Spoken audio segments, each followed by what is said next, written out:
നമസ്കാരം. എസ് ചാനലിലേക്ക് ഒരിക്കൽ കൂടി സ്വാഗതം. എപ്പോഴും പറയാറുള്ളത് പോലെ തന്നെ നമ്മുടെ വീഡിയോയുമായി ബന്ധപ്പെട്ടിട്ടുള്ള നിങ്ങളുടെ അഭിപ്രായങ്ങളും അഭിപ്രായ വ്യത്യാസങ്ങളും കമൻറ്റുകളായി രേഖപ്പെടുത്താൻ മറക്കരുത്. അപ്പോൾ നമുക്ക് കഥയിലേക്ക് വരാം. ഇവിടെ കുറച്ചു കാലമായി ഒരു പ്രതീതി സൃഷ്ടിച്ചുകൊണ്ടിരിക്കുകയാണ്. പ്രതീതി എന്ന് പറഞ്ഞൊരു തോന്നൽ. ആ തോന്നൽ എന്താണെന്ന് ചോദിച്ചാൽ ജോസ് കെ മാണിയുടെ കേരള കോൺഗ്രസ് UDFിലേക്ക് പോകുമോ എന്നുള്ളൊരു തോന്നൽ. ഈ തോന്നൽ ഉണ്ടാക്കി വെക്കുന്നതിൻ്റെ ഈ തോന്നൽ അല്ലെങ്കിൽ ഇങ്ങനെ ഒരു പ്രചരണം വ്യാപകമായി കൊടുക്കുന്നതിൻ്റെ പ്രധാന കാരണം എന്താണെന്ന് ചോദിച്ചാൽ, ഒന്ന്, ഈ പറയുന്ന അവരുടെ കൂട്ടത്തിലുള്ള, അതായത് ജോസ് കെ മാണിയുടെ കേരള കോൺഗ്രസ്സിലുള്ള പലർക്കും അങ്ങനെ ഒരു സംശയം ഉണ്ടാകാം. രണ്ട്, ഈ പറയുന്ന കേരള കോൺഗ്രസ്സിനകത്ത് ഒരു വിള്ളൽ സൃഷ്ടിക്കാൻ അത് ഉപകരിക്കും. മൂന്ന്, LDF എന്ന് പറയുന്ന മുന്നണി തകരുന്നു എന്ന് പറയുന്ന ഒരു പ്രതീതിയും സൃഷ്ടിക്കാൻ കഴിയും. ഇങ്ങനെ ഒരു മൂന്ന് കാരണങ്ങൾ കൊണ്ടാണ് ഇങ്ങനെ ഒരു തോന്നൽ അല്ലെങ്കിൽ അത്തരത്തിലുള്ള ഒരു പ്രചാരണം ഇങ്ങനെ വ്യാപകമായി UDF നടത്തിക്കൊണ്ടിരിക്കുന്നത്. ഈ UDFിൻ്റെ കോട്ടയിൽ നിന്ന് വരുന്ന ഒരു തോന്നലാണ് അല്ലെങ്കിൽ ഒരു പ്രചാരണമാണ് ഈ കേരള കോൺഗ്രസ് മാണി പാർട്ടി വിടുന്നു എന്ന് പറയുന്നത്. ഇത് എപ്പോൾ മുതൽ തുടങ്ങിയ അസുഖമാണ് എന്ന് ചോദിച്ചാൽ, കഴിഞ്ഞ നിലമ്പൂർ ഉപതെരഞ്ഞെടുപ്പിൽ, ബാക്കിയൊക്കെ നമ്മൾ നോക്കിക്കഴിഞ്ഞാൽ സിറ്റിംഗ് സീറ്റുകളാണ് പലതും UDF വിജയിച്ച്. ഇപ്പം നമ്മൾ തൃക്കാക്കര നോക്കിക്കഴിഞ്ഞാൽ അങ്ങനെ തന്നെയാണ്, സിറ്റിംഗ് സീറ്റ് തന്നെയാണ്. PT തോമസിൻ്റെ സീറ്റ് തന്നെയാണ് ഉമാ തോമസ് പിടിച്ചത്. പുതുപ്പള്ളിയിൽ നോക്കിക്കഴിഞ്ഞാൽ ചാണ്ടി ഉമ്മൻ പിടിച്ചിരിക്കുന്നത് സ്വന്തം പിതാവായ ഉമ്മൻചാണ്ടി ഇരുന്ന അതേ സീറ്റ് തന്നെയാണ്. മറ്റൊരിടത്തേക്ക് നോക്കിയാൽ പാലക്കാട് അവിടെ ഷാഫി പറമ്പിൽ ഇരുന്ന സീറ്റ് രാഹുൽ മാങ്കൂട്ടത്തിൽ പിടിച്ചെടുക്കുന്നു. പിന്നെ അതോടൊപ്പം ചേലക്കര മാത്രമാണ് ഒരു ചെറിയ മാറ്റം ഉണ്ടായത്. ചേലക്കരയിൽ മാറ്റമെന്നല്ല, അത് sitting seat UR Pradeep sitting seat പിടിച്ചെടുത്തിരിക്കുന്നു. അപ്പം ഉപതെരഞ്ഞെടുപ്പുകളിലെല്ലാം നമ്മൾ പരിശോധിക്കുമ്പോൾ കോൺഗ്രസ്സിന് സിറ്റിംഗ് സീറ്റുകളെല്ലാം പിടിച്ചെടുത്തു. അപ്പോൾ അതുകൊണ്ട് ആ ഉപതെരഞ്ഞെടുപ്പ് വലിയ ദോഷമില്ലായിരുന്നു. എന്നാൽ നിലമ്പൂരിൽ PV അൻവർ എന്ന് പറയുന്ന ഒരാൾ രാജിവെച്ച് അതിന് പകരം നടന്ന ഉപതെരഞ്ഞെടുപ്പിൽ നമ്മുടെ ആര്യാടൻ ഷൗക്കത്ത് അവിടെ നിന്നുകൊണ്ട് വിജയിച്ചു വരുന്നു. അതായത് UDFിൻ്റെ സ്ഥാനാർത്ഥി ജയിക്കുന്നു. നമ്മൾ നിലമ്പൂർ ഉപതെരഞ്ഞെടുപ്പുമായി ബന്ധപ്പെട്ടുകൊണ്ട് പരിശോധിച്ചാൽ, ആ നിലമ്പൂർ തെരഞ്ഞെടുപ്പിൽ ആദ്യമായി ഉണ്ടായിരുന്ന വിജയം PV അൻവറിൻ്റെതായിരുന്നു. PV അൻവർ ഇടത് സ്വതന്ത്രൻ എന്നുള്ള നിലയിൽ നിന്നുകൊണ്ട് മത്സരിച്ചിട്ടാണ് അവിടെ മണ്ഡലം പിടിച്ചത്.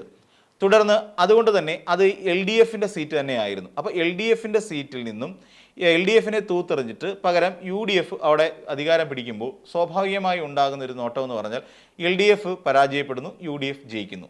അതിൻ്റെ അർത്ഥം ഭരണവിരുദ്ധ വികാരം സംസ്ഥാനത്തുണ്ട്. അതുകൊണ്ടാണ് LDF പരാജയപ്പെട്ടതും അതും വലിയ വോട്ടിൻ്റെ ഭൂരിപക്ഷത്തിൽ, UDF വിജയിച്ചതും. അപ്പോൾ സിറ്റിംഗ് സീറ്റ് പിടിക്കുന്നതിൽ വലിയ കാര്യമില്ല. പകരം ഏതെങ്കിലും ഒരു LDFിൻ്റെ ഭരണകക്ഷിയുടെ ഒരു സീറ്റ് പിടിക്കുകയാണെങ്കിൽ അവിടെയാണ് ഭരണവിരുദ്ധ വികാരം എന്ന് പറയുന്ന ഒരു വികാരവും മുന്നണി ബന്ധം താറുമാറാകുന്നു എന്ന് പറയുന്ന ഒരു തോന്നൽ ഉളവാക്കിയെടുക്കാൻ സാധിക്കുക. അങ്ങനെ വന്നപ്പോൾ സ്വാഭാവികമായും ആ സമയത്ത് നമ്മൾ പരിശോധിച്ചാൽ മനസ്സിലാവും, ജോസ് കെ മാണിയുടെ കേരള കോൺഗ്രസ് ഇപ്പോൾ ഇതാ വിടാൻ പോകുന്നു, ചർച്ചകൾ തുടങ്ങാൻ പോകുന്നു, ചർച്ചകൾ സംഘടിപ്പിക്കാൻ പോകുന്നു, മുന്നണി ഉടനെ വിടും. ഇങ്ങനെ തുടങ്ങിയ വ്യാപകമായ ഒരു പ്രചരണം കേരളത്തിൻ്റെ രാഷ്ട്രീയ അന്തരീക്ഷത്തിൽ ഇങ്ങനെ അലയടിച്ച് പോയിക്കൊണ്ടിരിക്കുന്ന സമയം. അപ്പോഴാണ് ആ ഒരു പ്രചരണം നടക്കുന്നു. ജോസ് കെ മാണി വന്നിട്ട് പറഞ്ഞില്ല, ഞാൻ ഇടുന്നില്ല, പാർട്ടി വിടാൻ ഞാൻ ഉദ്ദേശിക്കുന്നില്ല തുടങ്ങിയ കാര്യങ്ങൾ ജോസ് കെ മാണി പറയുന്നുണ്ട്. എന്നാൽ ഇതാരും ചെവിക്കൊള്ളാതെ അത് തള്ളിക്കളയുകയും ചെയ്യുന്നുണ്ട്. എന്നിട്ട് തുടർന്ന് തദ്ദേശ തെരഞ്ഞെടുപ്പ് വരുന്നു. തദ്ദേശ തെരഞ്ഞെടുപ്പിൽ LDFിന് പ്രതീക്ഷിച്ചത്ര വിജയം നേടാൻ കഴിഞ്ഞില്ല എന്ന് മാത്രമല്ല, ഒരു പരാജയം ഏറ്റുവാങ്ങേണ്ടി വന്നു. പരാജയം എന്ന് പറയുമ്പോൾ നമ്മൾ മനസ്സിലാക്കേണ്ടത് വമ്പം പരാജയമൊന്നുമില്ല, കൂടി വന്ന 2-3 ലക്ഷം വോട്ടിൻ്റെ പരാജയം മാത്രമാണ് LDFിന് ഉണ്ടായിരിക്കുന്നത്. അത് കേരളത്തിലെ മൊത്തത്തിലെടുത്ത വോട്ട് നില പരിശോധിക്കുമ്പോഴാണ് ഈ 2 ലക്ഷം എന്ന് പറയുന്ന ഒരു മാർജിൻ വരുന്നത്. അല്ലാതെ ഭൂരിപക്ഷം ഒരു മണ്ഡലത്തിലെയോ അല്ലെങ്കിൽ 3-4 മണ്ഡലങ്ങളുടെയോ ഒന്നും അല്ല. അതോടൊപ്പം ജില്ലാ പഞ്ചായത്ത് 14-ൽ 7 എണ്ണം പിടിച്ചെടുക്കാൻ LDFിന് കഴിഞ്ഞു. അതുകൊണ്ടൊരു വലിയ മാർജിനുള്ള വിജയം നേടി UDF LDFിനെ തകർത്ത് തരിപ്പണമാക്കി എന്നുള്ള അർത്ഥമൊന്നും അതിനകത്തില്ല. അപ്പോൾ അങ്ങനെ UDF അവിടെ തദ്ദേശ തെരഞ്ഞെടുപ്പിൽ വിജയിച്ചപ്പോൾ തന്നെ അവരുടെ ഐഡിയ ഏകദേശം പൂർത്തിയായി. എന്തുപറ്റി? ജോസ് കെ മാണിയുടെ കേരള കോൺഗ്രസ് UDFിലേക്ക് ചേരാൻ പോകുന്നു എന്നുള്ള ഒരു പ്രചരണത്തിന് ശക്തി കൂട്ടി. പിന്നീട് അതിനെ മറ്റൊരു കഥ കൂടി പ്രചരിപ്പിച്ചു. സോണിയാഗാന്ധി ജോസ് കെ മാണിയെ വിളിച്ച് സംസാരിച്ചു, എൻ്റെ പൊന്നു ജോസെ, നീ UDFിനോടൊപ്പം തുടരുന്നതാണ് നല്ലത്, നീ വെറുതെ LDFിൽ തുടർന്ന് നിൻ്റെ സമയം കളയണ്ട എന്നുള്ളത്. അങ്ങനെ വന്നപ്പോൾ ഇതൊരു വലിയ ശക്തമായ പ്രചരണമാക്കി. സോണിയാഗാന്ധിക്ക് നമ്മൾ മനസ്സിലാക്കേണ്ട ഒരു കാര്യം സോണിയാഗാന്ധിയെ സംബന്ധിച്ചിടത്തോളം കേരള കോൺഗ്രസിൻ്റെ കാര്യത്തിൽ ഇടപെടുകയോ അതിനകത്തുള്ള ഒരു നേതാവിനെ ശാസിക്കുകയോ ചെയ്യാനുള്ള മര്യാദയോ അല്ലെങ്കിൽ അവകാശമോ സോണിയാഗാന്ധിക്കില്ല എന്നുള്ളതാണ് വാസ്തവമായൊരു കാര്യം. എന്തുകൊണ്ടാണെന്ന് ചോദിച്ചാൽ പേരിൽ മാത്രമാണ് കേരള കോൺഗ്രസ് അല്ലെങ്കിൽ കോൺഗ്രസ് എന്ന് പറയുന്നുള്ളത്. കാര്യം തീർച്ചയായിട്ടും ഈ കോൺഗ്രസ് ഫോം ചെയ്തിരിക്കുന്നത് അതിൻ്റെ ഹൈക്കമാൻഡും ലോ കമാൻഡും എല്ലാം ഈ പറയുന്ന ഇവരിൽ തന്നെ അടിയുറച്ച് നിൽക്കുന്ന പിന്നെ ഒന്ന് കെ എം മാണിയായിരുന്നു, പിന്നീട് ഇങ്ങോട്ട് വരുമ്പോൾ ജോസ് കെ മാണിയിൽ തന്നെയാണ് അടിയുറച്ച് നിൽക്കുന്നത്. അപ്പോൾ ഇവരാണ് കേരള കോൺഗ്രസ് ആർക്കൊപ്പം നിൽക്കണമെന്ന് തീരുമാനിക്കുന്നത്. എൽ ഡി എഫിൽ പോകണോ യു ഡി എഫിൽ വേണോ എന്നുള്ള കാര്യം ഇവർ തന്നെയാണ് തീരുമാനിക്കുന്നത്. അല്ലാതെ അവിടുന്ന് വിളിച്ച് സോണിയാഗാന്ധി വിളിച്ചിട്ട് പറയുന്ന അല്ലെങ്കിൽ അങ്ങനെ പറഞ്ഞ് ചെയ്യിക്കാൻ പറ്റിയ ആൾക്കാരൊന്നും അല്ല ശരിക്കും ഇതിനകത്തുള്ളത്. അതുകൊണ്ട് തന്നെ അത് ഒരു വലിയ പ്രചരണം കൊടുക്കുന്നു. പ്രചരണം കൊടുത്തു കഴിയുമ്പോൾ തന്നെ ഞാൻ നേരത്തെ രണ്ടാമത്തെ കാരണം സൂചിപ്പിച്ച പോലെ തന്നെ അതിനുള്ളിൽ തന്നെ ഒരു സ്പ്ലിറ്റ് ഉണ്ടാകാനുള്ള സാധ്യതകളാണ് തെളിഞ്ഞു വരുന്നത്. അതായത് റോഷി അഗസ്റ്റിൻ ആണെങ്കിലും അതോടൊപ്പം ജോസ് കെ മാണി ആണെങ്കിലും പറഞ്ഞു ഞങ്ങൾ എൽ ഡി എഫിനൊപ്പം തുടരും എന്ന് തന്നെ പല ആവർത്തി വ്യക്തമാക്കുന്നുണ്ട്. എങ്കിൽ തന്നെയും ഇവിടെ ഒരു വലിയ സ്പ്ലിറ്റ് ഉണ്ടാകാനുള്ള സാധ്യതകളാണ് പിന്നെ നമ്മൾ മനസ്സിലാക്കുന്നത്. അതായത് കേരള കോൺഗ്രസ് മാണി ഗ്രൂപ്പ് വീണ്ടും പിളരാനുള്ള സാധ്യതകളിലേക്കാണ് അത് വിരൽ ചൂണ്ടുന്നത്.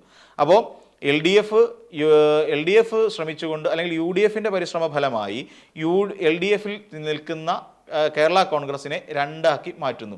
ഒന്ന് റോഷി അഗസ്റ്റിൻ നയിക്കുന്ന കേരള കോൺഗ്രസും ഒന്ന് ജോസ് കെ മാണി നയിക്കുന്ന കേരള കോൺഗ്രസും. ഇങ്ങനെ കേരള കോൺഗ്രസ് രണ്ടായി സ്പ്ലിറ്റ് ആകാനുള്ള പിളരാനുള്ള സാഹചര്യങ്ങളിലേക്ക് കാര്യങ്ങൾ എത്തിപ്പെടുകയും ചെയ്യുന്നു.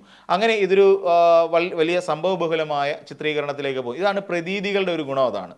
അപ്പോൾ സ്വാഭാവികമെന്നോണം പിണറായി വിജയൻ പറഞ്ഞു നിലവിൽ മന്ത്രിസഭയിൽ അംഗമായിരിക്കുന്ന റോഷി അഗസ്റ്റിൻ എന്ന് പറയുന്ന ഒരാളെ ഒരു MLA അവിടെ കൊണ്ടുചെന്നിട്ട് പിണറായി വിജയൻ കണ്ടിട്ട് പറഞ്ഞു നിങ്ങൾ ഇതിൽ നിന്ന് കൂട്ടു നിൽക്കരുത്, കാര്യം നിങ്ങൾ മന്ത്രിയാണ്. ഇവിടെ ഒന്ന് ആലോചിച്ച് നോക്കൂ, KM മാണിയെ ഏറ്റവും കൂടുതൽ ക്രൂശിച്ചത് ആരാണ്? കോൺഗ്രസ് പാർട്ടിയാണ്. ഈ ബാർക്കോഴയുമായി ബന്ധപ്പെട്ടുകൊണ്ട് KM മാണിക്കെതിരെ സെർച്ച് വാറണ്ട് ഇറക്കിയത് രമേശ് ചെന്നിത്തല പ്രതിപക്ഷ നേതാവായിട്ടിരിക്കുന്ന സമയത്താണ്. അതേ കാലഘട്ടത്തിലാണ് വിജിലൻസ് KM മാണിയുടെ വീട്ടിൽ പോവുകയും അവിടെ ചെന്ന് നിന്നുകൊണ്ട് നോട്ട് എണ്ണുന്ന മെഷീൻ വരെ കണ്ടെത്തി ഈ KM മാണിയെ ഏറ്റവും വലിയ കുറ്റക്കാരനാക്കി മാറ്റിയതും ഒടുവിൽ ഈ മാണി കോൺഗ്രസിനെ, അതായത് കേരള കോൺഗ്രസിനെ മുന്നണിയിൽ നിന്ന് ചവിട്ടി പുറത്താക്കുകയും ചെയ്തു. അത് അന്നിരുന്ന നേതൃത്വം തന്നെയാണ്. അതിനകത്ത് ആർക്കും യാതൊരു സംശയവുമില്ല. എന്നിട്ട് ഇപ്പോൾ ഉണ്ടാക്കിയിരിക്കുന്നത് എന്താണ്? എങ്ങനെയെങ്കിലും ജോസ് കെ മാണിയെ കൂടി തൻ്റെ മുന്നണിയിലേക്ക് കൊണ്ടുവരിക, ഇതിന് സഭാ മേലധ്യക്ഷന്മാരെ കാണുക, ഈ പറയുന്ന പോലെ പിന്നെ ഒരു ദിവസം രാത്രിയിൽ നേരെ വണ്ടി ഓടിച്ച് കാക്കനാട് കിടന്ന സുഹൃത്തിൻ്റെ വണ്ടി എടുത്തുകൊണ്ട് നേരെ സിനഡ് യോഗങ്ങളിലേക്ക് പോവുക, സഭാ മേലധ്യക്ഷന്മാരുമായിട്ട് രഹസ്യ കൂടിക്കാഴ്ച നടത്തുക തുടങ്ങിയ കലാപരിപാടികളുമായി UDF നേതാക്കന്മാർ അല്ലെങ്കിൽ VD സതീശൻ അടക്കമുള്ളവർ ഇങ്ങനെ വ്യാപൃതരായിക്കൊണ്ടിരിക്കുകയാണ്. എന്തിനാണ്? ജോസ് കെ മാണിയെ മേൽ സമ്മർദ്ദം ചെലുത്തിക്കൊണ്ട് എങ്ങനെയെങ്കിലും ആ LDF-ൽ നിന്നും വിട്ടതിന് ശേഷം UDF-ൽ വന്ന് ചേരുക. ഇത് തന്നെയാണ്. എന്നാൽ ഇപ്പോൾ കിട്ടിക്കൊണ്ടിരിക്കുന്ന ഒരു പരിഗണന ജോസ് കെ മാണിക്ക് UDF-ൽ കിട്ടുമോ എന്നുള്ള കാര്യവും സംശയമാണ്. അതുമാത്രമല്ല പലയിടങ്ങളിലും ജയിക്കാൻ സാധ്യതയുള്ള പല മണ്ഡലങ്ങളിലും ഇപ്പോൾ നമുക്കറിയാം ജോസ് കെ മാണിക്ക് മന്ത്രിസ്ഥാനം ഉൾപ്പെടെ കൊടുത്തിട്ട് തന്നെയാണ് ഇപ്പോൾ മുന്നണിയിൽ LDF നിലനിർത്തിക്കൊണ്ട് പോരുന്നത്. ഇനിയും ഇതേ സാഹചര്യം ഈ പറയുന്ന മുസ്ലിം ലീഗിനെ സംബന്ധിച്ചിടത്തോളം 30 സീറ്റ് എന്ന് പറയുന്ന ഒരു സീറ്റിലേക്ക് മുസ്ലിം ലീഗ് ആഗ്രഹിച്ചുകൊണ്ടിരിക്കുന്നു. ഇനി അഥവാ ഈ 90 കഴിഞ്ഞ തവണ മത്സരിച്ച പോലെയുള്ള 90-ലധികം സീറ്റുകളിലേക്ക് ഇത്തവണ അങ്ങനെ വന്നാൽ അവർക്ക് മത്സരിക്കാൻ കഴിയില്ല. ആകെ കേരളത്തിലുള്ള 140 നിയമസഭാ മണ്ഡലങ്ങൾ മാത്രമാണ്. അതിൽ 30 എണ്ണം പോയാൽ ബാക്കിയുള്ളത് 110 എണ്ണമാണ്. അപ്പോൾ വീണ്ടും ഒരു 30 സീറ്റുകൾ അല്ലെങ്കിൽ ഒരു 15 സീറ്റെങ്കിലും ജോസ് കെ മാണി ആവശ്യപ്പെട്ടാൽ അപ്പോൾ 15ഉം 30ഉം 15ഉം 45 സീറ്റുകൾ അതോടുകൂടി പോകുന്നു. പിന്നെയും ഉണ്ട്, RMPക്ക് സീറ്റ് നൽകേണ്ടതുണ്ട്, CMPക്ക് സീറ്റ് നൽകണം, RSP ഫോർവേഡ് ബ്ലോക്ക്, പിന്നെ അതോടൊപ്പം മറ്റ് ചില പാർട്ടികൾ ഇങ്ങനെ തുടങ്ങിയ അവയ്ക്കും സീറ്റ് കൊടുക്കുമ്പോൾ ഒരു 5 സീറ്റ് വീതം ഇവർക്കെല്ലാം കൊടുത്തു കഴിയുമ്പോൾ തന്നെ ഒരു 4 പേർക്ക് 20 സീറ്റ് വീണ്ടും മാറുന്നു. അപ്പോൾ നമ്മൾ നോക്കിയ 45, 20ഉം 65 സീറ്റുകൾ മാറി ബാക്കിയുള്ള സീറ്റുകൾ ഉണ്ടെങ്കിൽ മാത്രം കോൺഗ്രസിന് മത്സരിക്കാം എന്ന് പറയുന്ന അവസ്ഥയിലേക്ക് വരും. അപ്പോൾ 65 സീറ്റും പോകെ ബാക്കി വരുന്ന സീറ്റുകളിൽ മാത്രമായിരിക്കും കോൺഗ്രസിന് മത്സരിക്കാൻ കഴിയുക. അപ്പോൾ കോൺഗ്രസ് ആ രീതിയിലേക്ക് ചുരുങ്ങുന്നു.